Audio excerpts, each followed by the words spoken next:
Hey, what's going on there, folks? Welcome back here to a Thursday night. It is the Earthmaster out here. It is about 11:08 here, p.m. California time, June 13th, 2024. Live stream is up and running, by the way. It looks like it went down a few hours ago. I appreciate the heads up on the stream going down. I had no clue. Absolutely no clue here on this end. Latest earthquake activity shows a 2.5 into the Mediterranean area. Also did see some larger scale activity out here in the southern Atlantic Ocean area with a near 6-pointer, 5.9 stirring up out there into this area of the world. So let's see what we got going on here. As far as tremor activity tonight, still looking at some tremor counts coming up here. This is a little odd because 333 is actually a significant number sequence there for me, and I'm sure quite a few of my viewers know that. The reasoning behind that, I'm not going to state, but 333 is the epicenter count here tonight in terms of tremor activity here across the Cascadia subduction zone. Mainly across the Oregon area, we're looking at a little elevated area here across the northern Oregon area, northwestern Oregon. And, of course, this has been an ongoing deal here over the past couple weeks. If we look at the last month or so of tremor activity out here, we've been seeing some elevated movement normally here across the southern end of the Cascadia. We're coming up on 9,466 epicenters of tremor. Again, mainly here across the southern end. That's very prominent here. That's very obvious. That's no mistake that the most of the movement here is occurring down at the southern end of the Cascadia. So really no further earthquake activity triggering up here for now, but as always, tremor activity does tend to lead to further stress upstream. And of course, when you have further stress here along a major subduction zone that hasn't seen any large-scale movement in 324 years, one would be cautious, right? So continue to keep an eye there on the Cascadia subduction zone, because that can that can put us back out here on the west coast for a little while. A 9-pointer out here, maybe even greater, would put a big dent in everything out here. People's lives would be at stake out here, and that's not good. Pacific Northwest, not a whole lot going on up there for now. We got one earthquake there across it looks like the Calaveras fault zone. A little earthquake activity showing up in the last hour, a 2.9. Some minimal earthquake activity throughout the rest of the southern part of California. Really no major swarming going on out here for now. As we look at the rest of the states here, as you can see, the minimal earthquake movement out here. No unusual activity to take note of for now. Further out here across the western Pacific and adjacent plates, latest earthquake here shows a 4.8 across the Sumatra area, 62 kilometers deep. Now, this is the area that did see some big-time movement, right? Back in 2006? Was it 2006? 2008? Somewhere around there. Huge tsunami. Created a large tsunami, the Indian Ocean tsunami. That, goodness, that was a big one. I can't remember the exact date, but seeing a little bit of earthquake activity right now. This is a major subduction zone area that sees quite a bit of accumulated slip rate here across the area. Oh, goodness. Let's see here. I can't remember the exact exact slip rate here, but it's high. It's quite high. So when we have quite a bit of activity out here across the Indian Ocean here in terms of divergent activity, separation of the seafloor. You can see it, right? Pretty obvious. Look at that. The zipper pattern out here. That adds further strain out here against the Java Trench. So I'm not quite sure if we've seen enough accumulated slip rate out here to see a mega quake again, but keep an eye on this area. Obviously, strain is quite high out here right now, and that is somewhat of a deep earthquake here into this area, 62 kilometers deep. For that earthquake right now. Also back here across the Fiji area, got another deep one, 559 kilometers for a 4.2 in the last hour. Really nothing showing up here down south across the New Zealand area for now. But that 4.2 is a pretty deep earthquake there.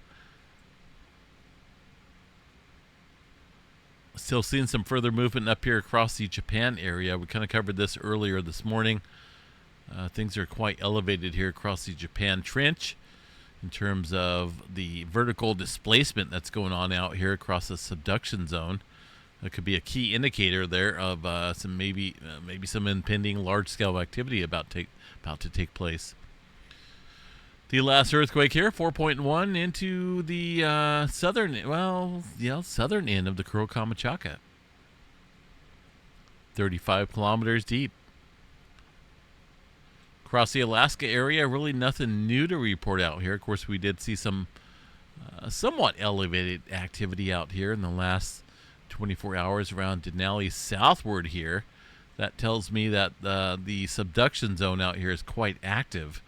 Quite a bit of strain and pressure being applied out here against the North American plate and the Pacific plate interaction here. The Pacific plate subducting right here across this red line underneath the North American plate, creating the strain and stress observed here across the area today. The big island of Hawaii, well, scattered activity at best. We are looking at a little bit of movement here underneath the Mauna Loa area. Not really concerned about that area right now, but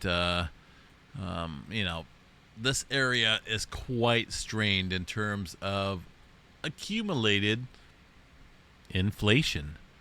So let's see what's going on out here underneath this area. Kind of curious. Let's go to the deformation data here. Make sure we're good. Bells are off. Everything's live streaming. It looks good for now. I don't know why the live stream goes down.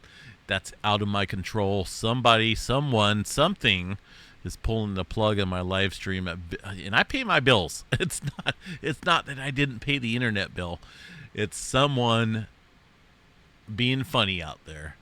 I don't know who it is. I've been dealing with this for the past couple years. If you watch this channel enough, you'll know that I've been dealing with this at various times. So, here we are. Past 30 days here. Kilauea Volcano Summit and the East Rift Zone. Look where we're at right now. We're well above the previous highest level there observed since 2018. So this was the previous level right here prior to today's activity. And then we've seen the eruption take place here on the Southwest Rift Zone for about 10 hours. Breakthrough to the surface. Huge cracks being observed out there in the ground. Obviously deflation because of the loss of magma and the deflation event. But now look where we're at. We're at an extreme high level out here across the Kilauea Volcano. And I think here, based on some observations out here that I've observed, is that we're going to probably see some further activity south here. Whether it's a rift zone or a magma intrusion event, maybe off to the southwest rift zone, or maybe the upper east rift zone here. But things have been hinting here further south in terms of earthquake activity. I've been kind of noting that there's not a whole lot of swarming. Let me go back here to the earthquake map. Not a huge amount of swarming going on out here, but we've noticed more earthquake activity here south of the crater and also out here to the east rift zone. These are not really shallow earthquakes, but 1 to 7 kilometers or so for these quakes across the area. It's a waiting game. And when you have an extreme high level of inflation, right? That eruption here back on the 1st of June, 2nd of June, did absolutely nothing to relieve the stress and the strain that's occurring underneath this area. We're way up. We're not even looking at a drop here. If we go back here, past couple months, we observed, a gradual inflation followed by deflation, or at least stationary, each stair-stepping ladder event. But this look at this. This is just up and up and up. It's like, yeah, let's try this again. Boom. So things are getting very sketchy out here against the underneath the Kilauea volcano. We're at our highest level here since 2018, and this is well above the eruption that took place here recently this month in the southwest rift zone. So we got to watch it. Watch for earthquake activity. That is the key to understanding and watching where the next eruption, or at least the magma displacement, is going to take place. So right now, we got some, what's this here? 3.4, 0.8. Get some interesting activity well south here. Don't really see too much earthquake activity south of the Big Island, but things are, we got to watch this. Definitely got to watch this here because things are quite inflated, and we'll continue to keep an eye on it, but we'll see what happens. Let's see here. What else we got on the earthquake 3D globe here? There's that 4.2 super deep earthquake there into the Fiji, Tonga area. South America did see a 5-pointer underneath Peru. That's a, that's a surface quake there, 5.0. 10 kilometers deep. Some shallower and a mixed bag of deeper activity there further south.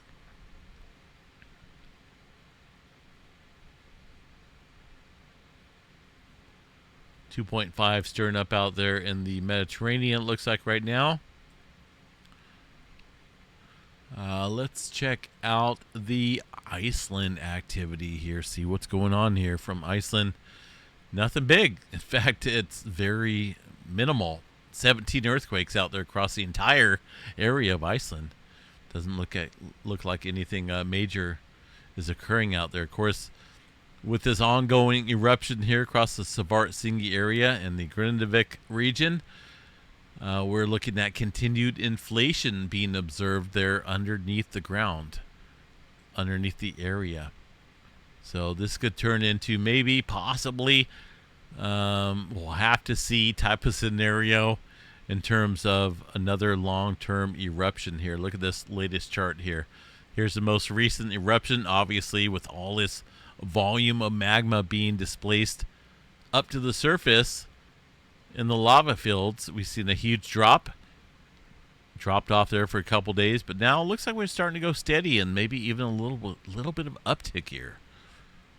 So we'll have to watch that. See how much magma wants to flow back up into the area. Did see, looks like some type of M flare coming in here recently. Not a huge flare threat, but maybe an M 2.4 it looks like there, maximum being observed.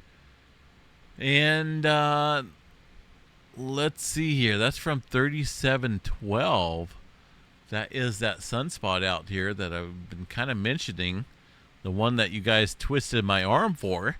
Remember I said if I could pick an area, if you twisted my arm for it, I would pick an area. And this is that region. It's crazy. It kind of, I think maybe we spoke something into existence here. But all that arm twisting produced a pretty significant area of development out here. We're getting quite a bit of complex structure going on here within that sunspot. And it's growing quite rapidly. Look at that. Quite a bit of dynamics going on here with 3712. Obviously, that did produce an M flare here recently. Gonna have to keep an eye on that. It has advanced and graduated here to a beta gamma structure, but we already seen that this morning. That was observed, at least in my update. We seen the complexity this morning, but it looks like everything's continuing to advance even further. So the overall flare threat, 99% chance for a C flare, M flare at 35, X flare around 5% chance. But I think this right here needs to be a little bit higher just due to the complexity of this sunspot here, 3712. We're looking quite active here, and it's rapidly developing here. So keep an eye on this sunspot. It is facing Earth, and it will be directed here, Earth directed here in the coming days. It's a little south pointing, but anything that does blast off here should be Earth directed. Keep an eye on that sunspot there. Let's see. No major roars in the forecast, as far as I can see. Hopefully we can get that to change here. Yeah. 3712. Keep an eye on that. The storm predictions that are out here overnight, early morning hours there of Friday. There's some tornado threats out there, wind and hail threats out there as well across this thin area, mainly across Missouri, Kansas, and Illinois area. But see what we got here on the day for Friday. Well, that's Saturday. Hold on a second there. We're not even into Friday yet. Here's Friday. During the day, slight risk for some severe weather out there. 2% chance across Colorado, Nebraska, and Kansas. I know where I'm at out here. Hopefully one day this will be an area I can call home, because I'm looking for some decent property out there. Wind and some hail threats out there. It looks like the main threat's going to be some wind across eastern Oklahoma and western Kansas, maybe southwestern Nebraska as well. Beautiful state of Nebraska. But aside from that, it's if you notice, the severe weather is shifting much northward there. Of course, it is that time of season there where things do tend to take place that way. Looking at the tropics, as far as any tropical storm development out here in the Gulf, oh man, that doesn't look good. Look at that. Oh, look at this right here. Now, don't panic, but this is a ways out here. This is a good 10, 14 days out. But I checked this out last night, and it does show what looks like some type of tropical development here in the Gulf of Mexico. That is, of course, the Gulf state folks, the states down there in the Gulf. Texas area, where I was just at. Look what happens there. It tightens up pretty closely there around the Corpus Christi area, and then makes its way up northward.